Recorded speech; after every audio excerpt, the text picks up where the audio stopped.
On January 19, 2008, Detective Natalie Polk of Austell, Georgia, received a call about a case that would haunt her career. Austell 911, where's your emergency?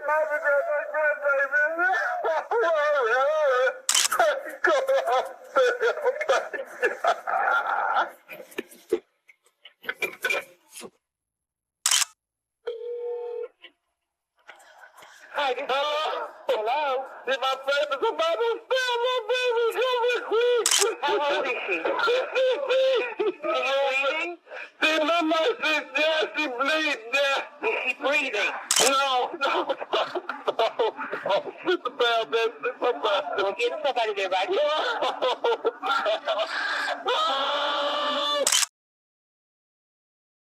The only information Detective Natalie Polk received when she was called about the case was that a deceased woman was found lying on the ground, covered in blood, with signs of negligence surrounding the scene.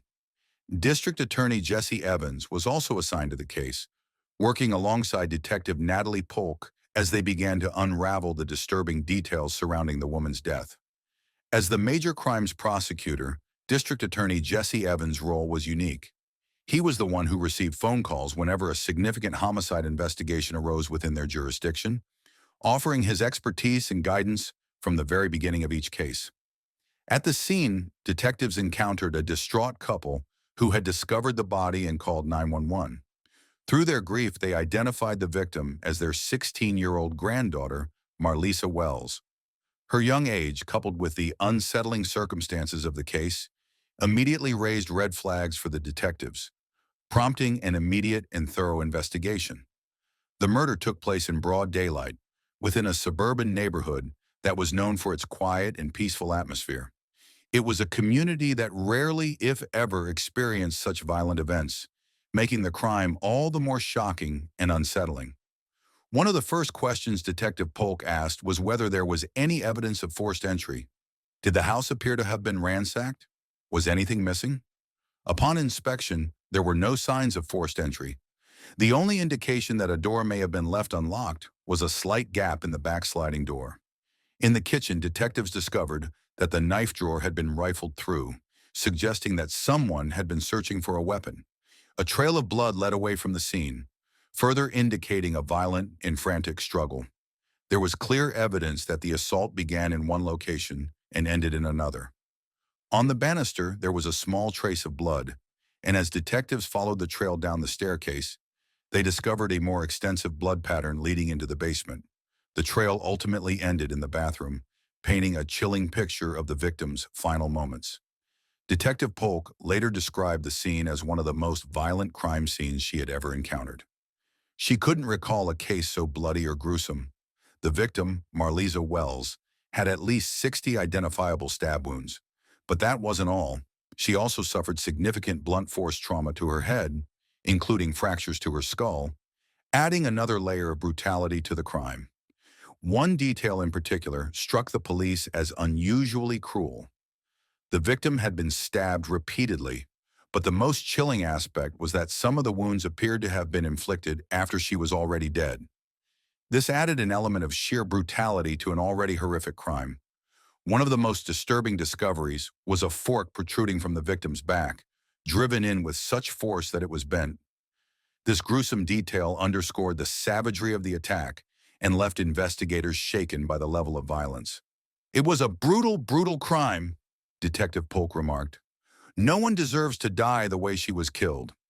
The sheer violence of the act left everyone involved in the investigation deeply impacted by the tragedy and the unimaginable suffering the victim endured. Near the body, detectives made a crucial discovery inside a small trash bin: more than one bloody knife. Investigators carefully bagged the apparent murder weapons, preparing them for further testing to determine if they were indeed used in the attack and to potentially uncover more details about the crime. Detective Polk quickly realized that this was a deeply personal crime, a crime of rage. The violence of the murder, combined with the time the offender spent at the crime scene, made it clear that the killer had a strong emotional connection to the victim. The focus of the investigation shifted towards someone who had a deep-seated anger toward Marlisa, likely stemming from something significant in her life. At the scene, Police learned that Marlisa was living with her grandparents at the time of her murder. This detail raised further questions, as it suggested that the motive for the crime might be linked to her home life or relationships within the family. Marlisa had been sent to live with her grandparents due to their stricter, more disciplined lifestyle. They were deeply religious and placed a strong emphasis on education. The grandparents had firm rules, including not allowing Marlisa to date and forbidding boys from calling her on the phone or visiting the house. These restrictions likely created tension in her life, which could have played a role in the events leading to her tragic death. According to Marlisa's grandparents, living with them was exactly what she needed. They believed that their strict rules and stable home environment would help guide her in the right direction, offering structure and discipline that they felt were essential for her future. By all accounts, Marlisa appeared to be a pretty good kid. She was a high school student who enjoyed singing and was well-liked by her peers. There were no reports of bullying or any significant issues at school. To everyone around her, she seemed like an average 16-year-old girl, living a relatively normal life. It was a very confusing case. Detective Polk and the team struggled to understand who could have committed such a violent act. They were at a loss, as everything about Marlisa's life seemed to point to her being an innocent, well-liked teenager. The lack of clear motives made the investigation all the more perplexing. But as with any homicide, investigators knew they had to look beyond outward appearances. They understood that even the most seemingly perfect lives could conceal hidden struggles or conflicts. It became crucial to dig deeper into Marlisa's relationships, her personal life, and any possible secrets she might have been keeping. I think we would all like to believe we know what's going on in our children and grandchildren's lives, Detective Polk reflected. But perhaps there was something in Marlisa's life that the family just didn't realize. We need to be realistic enough to understand that, especially in this modern technological age, teenagers could be involved in things that we may not know about. This realization shifted the investigation's focus toward uncovering any hidden aspects of Marlisa's life that could have led to the tragedy. Detectives turned to Marlisa's tight-knit community, hoping they could help fill in the blanks. By speaking with neighbors, friends, and acquaintances, they sought to uncover any details about her personal life or interactions that might provide insight into the events leading up to her death. The goal was to piece together any missing information that could point them toward a potential suspect or motive. There was a growing sense of concern within the community. Many people began asking questions, wondering if they needed to be alarmed. During the neighborhood canvass, detectives sought to find anything that might stand out, even if it seemed insignificant to the residents. They asked if anyone had seen unusual vehicles or anything that seemed out of place. Most neighbors, however, reported that it was usually quiet in the area, and everything appeared normal at their homes on the day of the murder. But one conversation hinted that Marlisa had been keeping a secret. A neighbor recalled seeing Marlisa at different times letting a boy into the house, despite her grandparents' strict rule against her having a boyfriend. This raised suspicions that there was more going on in her life than her grandparents were aware of. Detectives quickly realized they needed to uncover what Marlisa was involved in, as it was clear that something more secretive was at play here. It seemed that, just before her death, Marlisa Wells was harboring a secret. The discovery of her interactions with a boy, despite her grandparents' strict rules, suggested that she had been hiding something significant from those closest to her. This hidden aspect of her life would become a crucial piece of the puzzle in understanding the events that led to her tragic murder. When detectives learned that Marlisa had been sneaking boys into the house, they immediately began to focus on finding out who her boyfriend was and who she had been involved with. One neighbor provided a potential lead, recalling seeing a green car in the neighborhood around the time of the murder. The neighbor also described a black male associated with the vehicle, adding another layer to the investigation and giving detectives a possible lead to pursue. The green car quickly became a key piece of the investigation, and detectives knew they had to look into it further. As the investigation progressed, it was revealed that a family member recognized the car, confirming that someone they knew owned a green car that matched the description. This connection brought them closer to understanding who might have been involved in Marlisa's life and potentially her death. Detectives began to wonder if the driver of the green car that neighbors had spotted might know something about Marlisa's death. The connection to the car, combined with the suspicious timing, made it a crucial lead. They focused on finding the driver to determine whether he had any involvement or knowledge of the events leading up to her tragic murder. When detectives followed up on the lead regarding the green car, it quickly turned out to be a dead end. Despite their hopes, further investigation revealed no concrete connection between the driver and Marlisa's death. This setback forced the investigators to reconsider their approach and explore other potential leads. After further investigation, detectives couldn't find any other neighbors who recalled seeing the green car on the day of the murder or the day prior. They suspected that the neighbor may have gotten the days mixed up, possibly recalling a car from a previous day. This led the team to shift their focus back to the other evidence, or lack thereof, and reevaluate the case with a fresh perspective. Despite the setback with the green car, investigators continued to consider the possibility that Marlisa had been secretly dating someone at the time of her murder. They couldn't rule out the chance that a hidden relationship might have played a role in the events leading up to her death. This remained a critical line of inquiry as they worked to uncover more about her personal life.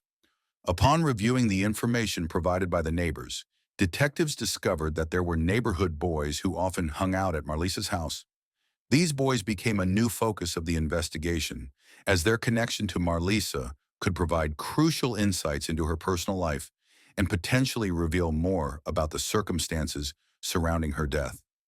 If the information was accurate, it suggested that Marlisa had been keeping her social life a secret from her grandparents. This revelation painted a picture of a teenager who, despite her grandparents' strict rules, had been secretly engaging with boys and potentially forming relationships that they were unaware of, which could have played a significant role in the events leading to her death. Marlisa's grandfather held old-fashioned beliefs, valuing traditional courtship, engagement, and eventually marriage before any romantic involvement. He had never heard of Marlisa having company, particularly boys, at his home. This strict view of relationships created a stark contrast with Marlisa's secret social life, which she had kept hidden from her family, including her grandfather. This tension between her personal desires and her grandfather's rules may have contributed to the complex dynamics surrounding her life. Despite what her family believed, police suspected that very few people truly knew the full truth about Marlisa's life. Her secret social interactions, particularly with boys, hinted at a side of her that was hidden from her family. Investigators knew that uncovering the truth about her relationships and personal life would be key to understanding the motive behind her brutal murder. Detectives realized that in order to truly understand what was happening in Marlisa's personal life, they needed to speak with the people she had been sharing her most secret information with. These individuals, likely close friends or acquaintances, could hold the key to uncovering the hidden aspects of her life and providing insight into what led to her tragic death. Sarai Beeg and Marlisa had been friends since sophomore year, and Sarai could offer important insights into Marlisa's life. Sarai recalled that she and Marlisa had a little routine every morning. They would grab breakfast, chat casually, and then head to class once the bell rang. Investigators hoped that Sarai could shed light on the truth about Marlisa's private life, as she may have known things that others didn't, potentially providing crucial information about the events leading up to her death. I know this is scary, but I just need to ask you a few questions about Marlisa, okay? The investigator asked gently. Did she have any friends or relationships that her family didn't know about? Sarai hesitated for a moment before responding. Marlisa did talk about one guy, she said quietly. His name was Matthew. This revelation sparked a new lead in the investigation, suggesting that Marlisa might have been keeping more secrets than her family realized. Sarai described Marlisa's relationship with Matthew as somewhat confusing. She would speak highly of him, Sarai explained, but nobody I knew him. He was definitely a mystery man. This raised further questions for investigators, as Matthew seemed to be someone who played a significant role in Marlisa's life, yet remained largely unknown to those around her. Sarai explained that Marlisa's grandparents had spoken to her many times about their disapproval of her being in a relationship. Given their strict stance, it made sense that Marlisa would hide her relationship with Matthew from them, as she likely feared their reaction and wanted to avoid conflict. Police looked into the name Matthew Wilkins and discovered that he was the star basketball player at his school. Matthew was well respected by his friends and peers, with a strong reputation and a good family that cared about him. He lived in a nice house in the suburbs and attended a Christian school, seemingly having everything going for him. This made investigators wonder how someone with such a perfect life could be connected to Marlisa's tragic death. Matthew had already left for college, but Marlisa was determined to continue their relationship. Despite the distance, she was committed to keeping their connection alive, further deepening the mystery surrounding her secret life and the extent of her involvement with him. Matthew was Marlisa's first crush and her first boyfriend. Their relationship marked a significant part of her teenage life, which she kept hidden from her grandparents, who had strict rules about dating. Marlisa would speak about Matthew as if he were her knight in shining armor. She would excitedly talk about his success in sports, his college life, and the future they envisioned together. She would dream of living together, getting married, and starting a family, often joking about having this many kids today and tomorrow 10. Her idealistic vision of their life together painted a picture of youthful optimism, despite the secrecy surrounding their relationship. Matthew seemed like an unlikely suspect. He was friendly, had no criminal or driving history, and appeared to be a normal, average kid. At the time of the crime, Matthew Wilkins was living at the college he attended in South Georgia, not in the local county where the murder occurred. It seemed that the popular athlete, Matthew Wilkins, was too far away to have committed the crime. However, as investigators would soon uncover, he had been keeping a secret that would shed light on Marlisa's killer. It turns out that Marlisa Wells didn't know everything about her secret boyfriend, Matthew Wilkins. After some digging, detectives discovered that Matthew had been seeing someone else, a revelation that would add a new layer of complexity to the case and raise questions about his involvement in Marlisa's death. Matthew Wilkins was seeing another girl, who was known as his public girlfriend, while Marlisa was the secret relationship on the side. This revelation provided detectives with a possible motive, suggesting that jealousy or betrayal could have played a role in Marlisa's death. Detectives considered the possibility that Matthew's girlfriend, eventually questioning the secrecy of his relationship with Marlisa, could have become jealous. This jealousy might have driven her to act out in a way that led to something as horrific as Marlisa's death. Police were eager to speak to Matthew's other girlfriend, Simone, hoping she could provide crucial insights into the dynamics of their relationship and potentially shed light on any jealousy or motives that could have led to Marlisa's death. When investigators first interviewed Matthew's girlfriend, Simone, one of the tricky parts was easing her fears and ensuring she understood that it was appropriate to speak with them. They needed to build trust and make her feel comfortable enough to share the information that could be crucial to the investigation. "So tell me something, Simone," the investigator asked. "Who was Marlisa Wells to you?" Simone hesitated before responding. "Some girl Matthew was dating behind my back, and I found out." In fact, Simone shared that she had seen a text message at one point and confronted Matthew about it. This moment of confrontation revealed the tension in their relationship and hinted at the underlying issues that could have contributed to the tragedy. The investigator asked, "So what did you do about it?" Simone replied firmly, "I dumped him." "What do you think?" Her reaction suggested the depth of her anger and betrayal, adding complexity to the investigation. However, instead of seeking revenge on Marlisa, Simone claimed that she simply ended the relationship with Matthew. This response raised questions about her potential involvement, as it suggested that despite the betrayal, she chose not to act out in a violent way. Simone firmly stated, "I don't need that kind of drama in my life." "Sure about that? You think I did this?" "I was upset, but I didn't go after the girl. I was at work, you can ask anyone." Her defense suggested she was adamant about her innocence, providing an alibi that investigators would need to verify. "We don't ever take a person's word at face value," and the investigator noted. "We want to look for corroboration." After further investigation, they were able to confirm definitively that Simone was nowhere near the crime scene at the time of the murder, ruling her out as a suspect. Since neither Simone nor Matthew could be placed at the scene of the crime, detectives turned to Marlisa's cell phone for clues. They hoped it could provide vital information, such as calls, messages, or locations, that could help piece together what happened in the hours leading up to her death. Cell phone evidence is often the most critical in homicide investigations, the investigator explained. It can tell us who the last person she was talking to was, help us identify possible suspects, and provide a time frame for her death. However, when police checked Marlisa's belongings for her phone, it was nowhere to be found, adding another layer of complexity to the investigation. We don't have any reason to believe that she lost it or misplaced it, the investigator noted. This indicated to us in pretty clear terms that we needed to focus on Marlisa's phone. The perpetrator thought it was important enough to take it from the crime scene, and it was likely to have some pretty damning evidence on it. Police turned to Marlisa's phone records and discovered that one name appeared with alarming frequency: Matthew Wilkins. She had an extensive amount of contact with him up until the time investigators suspect she was murdered, raising further suspicion about his involvement. You knew they had something important they wanted to discuss, or maybe there was a lot going on that they wanted to talk about, the investigator noted.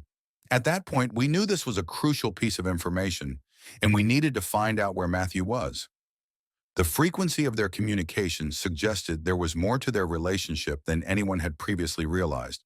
When investigators found Matthew at his childhood home instead of his dorm, his parents refused to let him speak without a lawyer, so they obtained a warrant to search his home for evidence. The search warrant covered the entire house, with detectives looking in every room, closet, and hidden space for any evidence.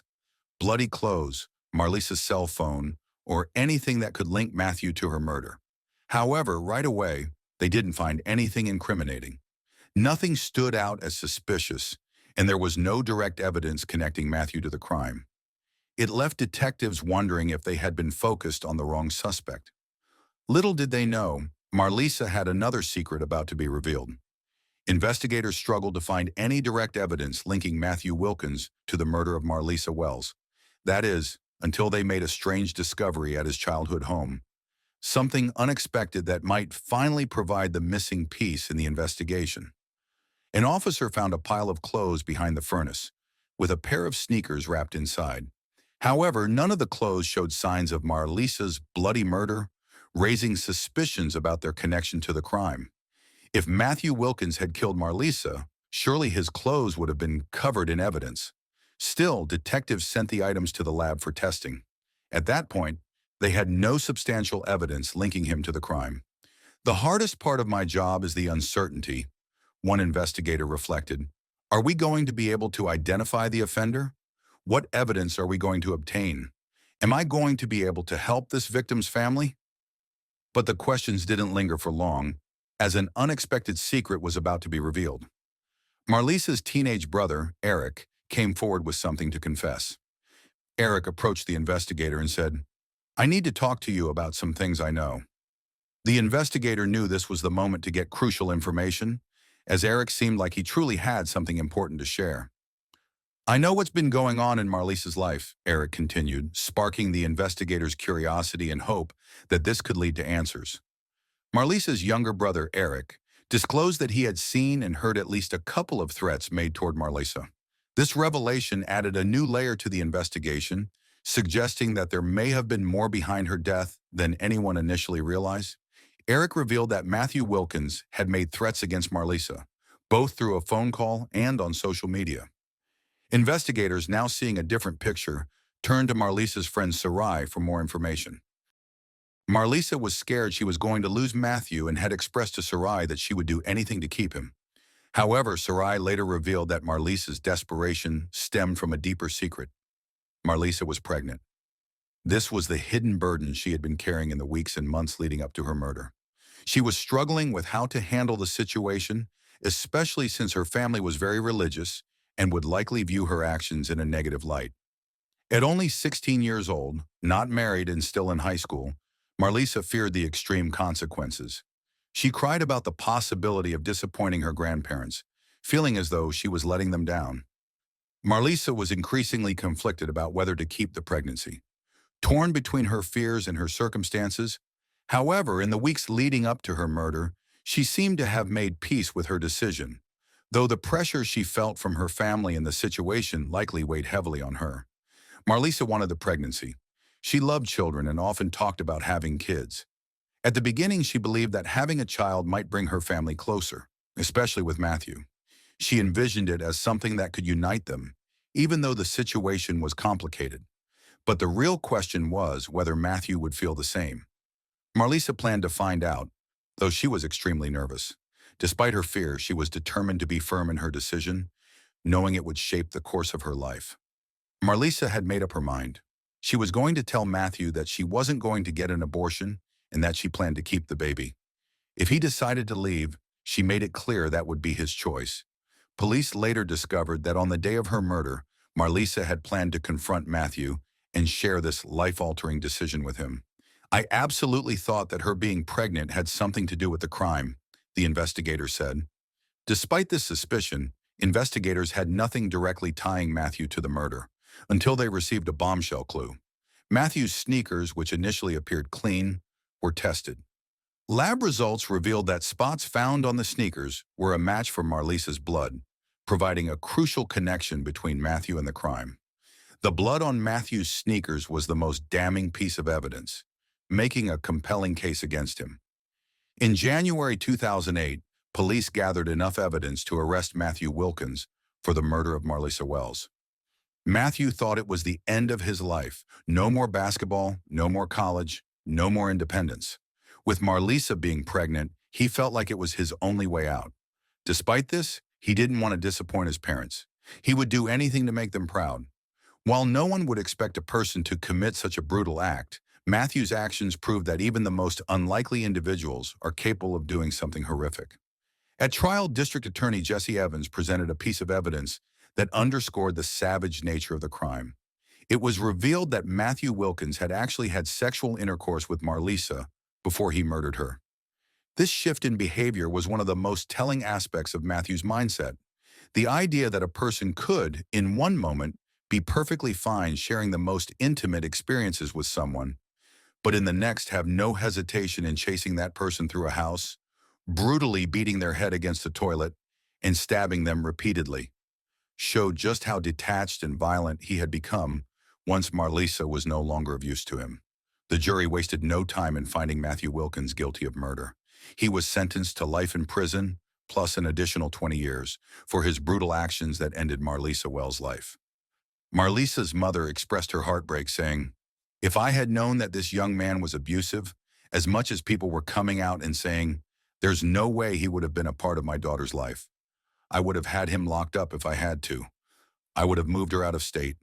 I would have done everything in my power to keep her away from a young man like that, because you never want your child to go through anything like that. Never. No one would want that." There's no such thing as closure, Marlisa's family reflected. Nobody's ever going to forget Marlisa, but there is some sense of relief that we were at least able to hold her murderer accountable. As mourners continued to process the grave loss, one final secret about Marlisa emerged, adding another layer of complexity to her already tragic story. As it turns out, Marlisa Wells wasn't actually pregnant. This revelation made the story even more tragic. It's hard not to view this as yet another senseless detail, her belief in an unplanned pregnancy, which was never true, likely acting as the catalyst for what ultimately happened to her. The fact that it was only in her mind makes the whole situation even more heartbreaking and senseless. Marlisa's mother spoke with profound strength, saying, "If I was angry, I wouldn't be here to do this interview. God has given me a peace that passes all understanding, and it hasn't done anything but made me strong. It took a lot of praying, a lot of crying, and a lot of talking to get to the point that I am today." Her words reflected the deep pain and faith that helped her cope with the loss of her daughter. What do you think were the key factors that led to the tragic events surrounding Marlisa Wells' case? How do you think Marlisa's family has managed to cope with the loss of their daughter, given the circumstances? If you found this story compelling, don't forget to like, comment, and subscribe for more true crime content. Share your thoughts in the comments below, and stay tuned for more gripping cases we'll dive into soon.